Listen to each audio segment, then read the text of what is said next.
Welcome to another episode of the Jampack Report today for February the 24th of 2021. Of course, my name is Samuel Adams and this is a daily gaming news podcast meant to bring you the hottest news you need to know from around the industry. Hosted on YouTube and podcast services around the world 5 days a week, it's your one-stop shop for everything you need to know. So if you enjoyed the show and you like what you see, hit that subscribe button and keep coming back for more. But we got tons of PlayStation news yesterday, from a new state of play coming later this week, which we'll dive into more in a moment, to a new PlayStation VR headset, which is now officially announced. Lots to dig into, so without further ado, let's just go ahead and dive into it. First and foremost, State of Play returns this Thursday, February the 25th. A new slate of game updates and deep dives is coming later this week, and of course this all comes from Sid Schumann, Senior Director at SIE Content Communications. Time for another State of Play, he writes. This Thursday, a State of Play broadcast will serve up new updates and deep dives for 10 games coming to PS4 and PS5, including new game announcements and updates on some of the third-party and indie titles you last saw in June's PS5 showcase. The show is clocking in at 30 minutes or so, give or take. Can't wait to hear what you think. And a quick note, there won't be a PlayStation hardware or business-focused update in the show. We are focused on great games set to come out in the months ahead. Be sure to tune in on Thursday, February 25th at 2 p.m. Pacific Time, 5 p.m. Eastern Time, and you can watch it live on Twitch and YouTube. See you Thursday. Exciting to see, and I'm looking forward to seeing what Sony has up their sleeve. Of course, it's all about the games, and I'm very excited to see what the future looks like in that regard. On top of that, there's a new generation of PlayStation VR on the horizon, and this news once again comes from the PlayStation blog from Hideaki Nishino, Senior VP of Platform Planning and Management. The first details on the next generation VR system coming to the PlayStation 5 console. He writes, quote, "More than 4 years ago, we launched PlayStation VR to offer a transformative new way to play games on PS4, providing a much stronger sense of presence and deeper immersion to players compared with traditional games. In that time, we have seen tremendous experiences that have propelled virtual reality gaming forward, including highly acclaimed titles like Astrobot Rescue Mission, Tetris Effect, Blood and Truth, Moss, Beat Saber, and Resident Evil 7 Biohazard. We've also enhanced the experience for some PSVR titles when played on PS4 Pro and PS5. Today, I'm pleased to share that our next-generation VR system will be coming to PlayStation 5, enabling the ultimate entertainment experience with dramatic leaps in performance and interactivity. Players will feel an even greater sense of presence and become even more immersed in their game worlds once they put on the new headset. We are continuing to innovate with our new VR system so that our fans can continue to enjoy the unique experiences that are synonymous with PlayStation. We're taking what we have learned since launching PlayStation VR on PS4 to develop a next-generation VR system that enhances everything from resolution and field of view to tracking and input. It will connect to PS5 with a single cord to simplify setup and improve ease of use while enabling a high-fidelity visual experience. One of the innovations we're excited about is our new VR controller, which will incorporate some of the key features found in the DualSense wireless controller, along with a focus on great ergonomics. That's just one of the examples of future-proof technology we are developing to match our vision for a whole next generation of VR games and experiences. There is still a lot of development underway for our new VR system, so it won't be launching in 2021.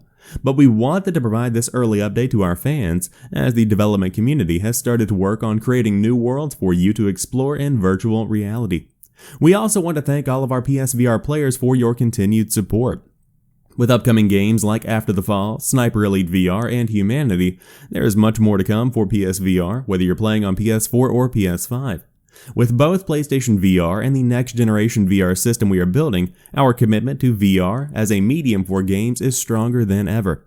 We look forward to sharing more details in the future. A couple of things to note here. First and foremost, it is not wireless, but it does have one single cable connecting to your PlayStation 5. Very much so a large improvement, but man, I wish it was wireless, Definitely don't want any wires.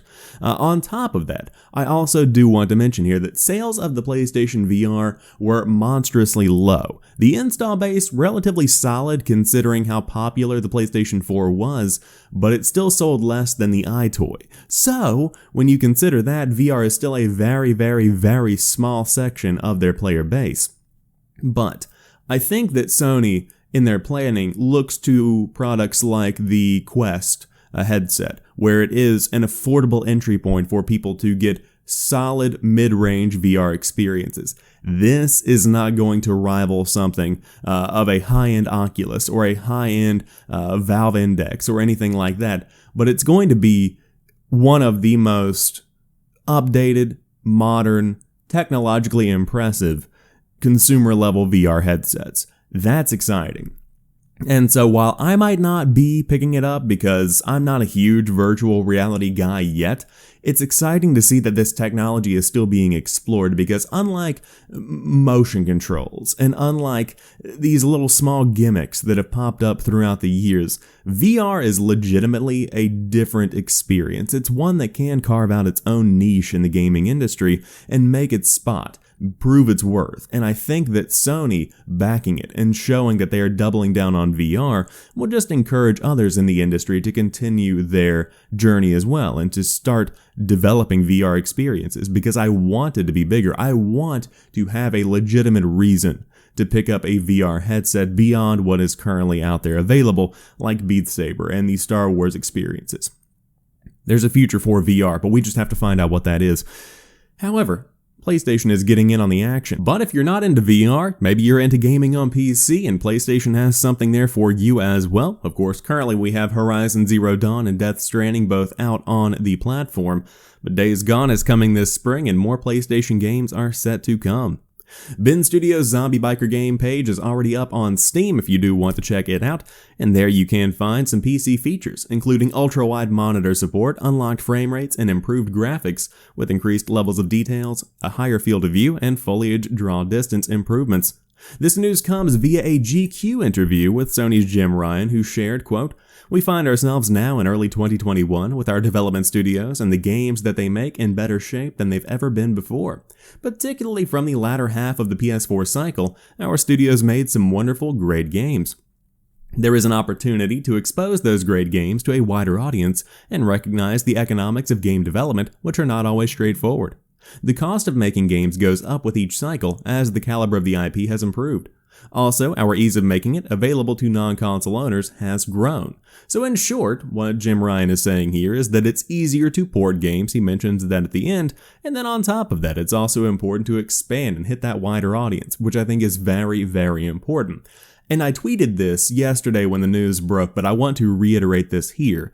Microsoft has dominated the PC space because they have expanded the Xbox brand beyond a piece of plastic and metal that sits below your television. The console itself is just one of many destinations to experience Xbox. Xbox is a destination for gaming, whether that be on your console, whether that be on your mobile device through xCloud, whether that be through PC streaming, whatever that looks like, that is Xbox. Right now, PlayStation is still a piece of plastic and metal below your television. PlayStation is still the console, and they have a very, very strong hold on that space. But if they do want to expand and tap into one of the biggest install bases in the world, which is the PC gaming space, they have to continue bringing experiences, to the PC space. And it sounds like that is exactly what they are doing. Now, in regards to what games we want to see, of course, Bloodborne is the top of the list. God of War would be fantastic with all of the enhancements and whatnot. But right now, what we know is that Days Gone is coming this spring. And again, you can go ahead and add that to your wish list right now on Steam if you do want to dive in and play Deacon St. John, who fights giant hordes of zombies. Man, that's going to be phenomenal on PC. However, some unfortunate news, Gran Turismo 7 has been delayed into 2022. I cannot process how unsurprised I am. But GT7 has been impacted by COVID-related production challenges and therefore will shift from 2021 to 2022, a Sony spokesperson shared with GQ. With the ongoing pandemic, it's a dynamic and changing situation, and some critical aspects of game production have been slowed over the past several months. We'll share more specifics on GT7's release date when available. So, there you have it. This is one of those that I kind of expected to get delayed because it is such an ambitious project, and it also seemed very strange that they had not put a release date on this. That is a powerful, powerful choice to make for any kind of PR people, because if you don't share a release date, people can't be disappointed when it gets pushed back from 2021 to 2022. That's exactly what's happening here. It's very important to keep expectations in check and in line, and that's what Sony's doing, and I think that's very, very wise. This is still, yet again, one of many delays that are going to come throughout the course of the next few months because, again, COVID had an impact from the very beginning, but now we are a year into this quarantine work from home situation that we have going on right here in the United States, but also around the world. And so with that comes a lot of concessions. The productivity of the team might not be as high. The mental, emotional, physical impact of a pandemic is huge. And so I think that with these people just coping and trying to live, that you need to give them a little leeway. And so if that means GT7 comes out in 2022, so be it. Still going to be a kick-ass game either way. Looking forward to seeing what that looks like in its final form. But don't worry, there's still plenty of games to play in the months between now and the time Gran Turismo 7 launches or a new PSVR unit comes out. And in the next few months, you can get some freebies from PlayStation because Play at Home returns with 4 months of offers for PlayStation games and entertainment, which all kick off on March the 1st. Now this comes from Jim Ryan, who takes to the PlayStation blog to make the announcement. Hello again! The past 12 months have not been easy, and I think we are all hopeful that we may be starting to see some flickers of light at the end of this long COVID-19 tunnel, thanks to the tireless work of the medical community and people around the world. In these historic times, the team at PlayStation wanted to thank the community by giving something back. These days, we can all use something to look forward to, and another reason to stay safely socially distanced, so we are happy to be able to offer a free selection of great games and some entertainment offers. Last April, we launched the Play at Home initiative, offering up 2 incredible PlayStation games for free, Uncharted, the Nathan Drake Collection, and Journey. I like to think they helped make the last year a little bit easier. This year, we want to go further, so we've designed a series of free games and entertainment offers for our PlayStation community that make the next few months a little more fun and enjoyable. This year's Play at Home initiative is kicking off in March and extending through June. Starting March 1st, 2021, PlayStation and Insomniac Games will make Ratchet & Clank PS4 available for free to download for a limited time through the PlayStation Store from March 1st all the way until March 31st. Sorry, I had to read through all these time frames and stuff. You just need the dates on the podcast. Once you redeem the game, it's yours to keep. You do not need PlayStation Plus. You do not need any kind of additional subscription or anything of that sort. Then on top of that, there's a bonus little tidbit with Funimation here. If you want to read more about that, you can check out the PlayStation blog. But what we outlined today is just the beginning of what's in store for Play at Home. In the coming weeks, we'll share more details on free games and entertainment offers dropping for our PlayStation community. I think we've got a great mix of games and entertainment offers lined up, and I hope this news made your day just a little bit brighter. We consider ourselves privileged to bring you this entertainment, and we are very grateful to be a part of your lives. Thanks for playing. So, if you want a free copy of Ratchet & Clank, that's coming on March the 1st, with more games coming, supposedly, hypothetically, 1 per month between March and June, which, hey, why not? Sounds pretty fun. But to round out today's show, Tony Hawk's Pro Skater 1 and 2 is coming to PS5, Series X and S, and the Nintendo Switch. Very cool. The original Birdman is back and looking better than ever as Tony Hawk Pro Skater 1 and 2 comes to PS5 and Xbox Series X and S on March the 26th, and to the Nintendo Switch for the first time later in 2021. Grab your board and get ready to spin, flip, grind, and ollie through the greatest levels in skateboarding history, featuring enhanced next-gen upgrades for the sharpest, smoothest Tony Hawk's Pro Skater 1 and 2 experience to date. You can drop into the most iconic skateboarding games ever made whenever the update launches later this spring.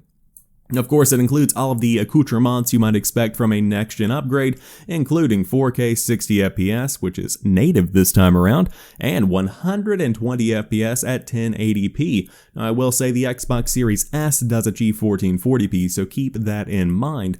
But if you do want to pre-order, the game is up now, and for those that currently own the base version of the game, it will cost you $10 to get the upgraded version of Tony Hawk's Pro Skater 1 and 2 on next-gen consoles, which also includes some bonus content, including the Secret Skater the Ripper, retro gear for Create a Skater, and retro skins for Tony Hawk, Steve Caballero, and Rodney Mullen. But on top of that, if you do want to pre-order the Switch version, that is not available right now, but it's coming later this year. This all comes after Tony Hawk himself teased and did a little social media promotion with Activision and a couple of other brands like Crash Bandicoot. So if you did want to check out Tony Hawk's Pro Skater 1 and 2, highly recommended, fantastic game, and I do love Tony Hawk so much.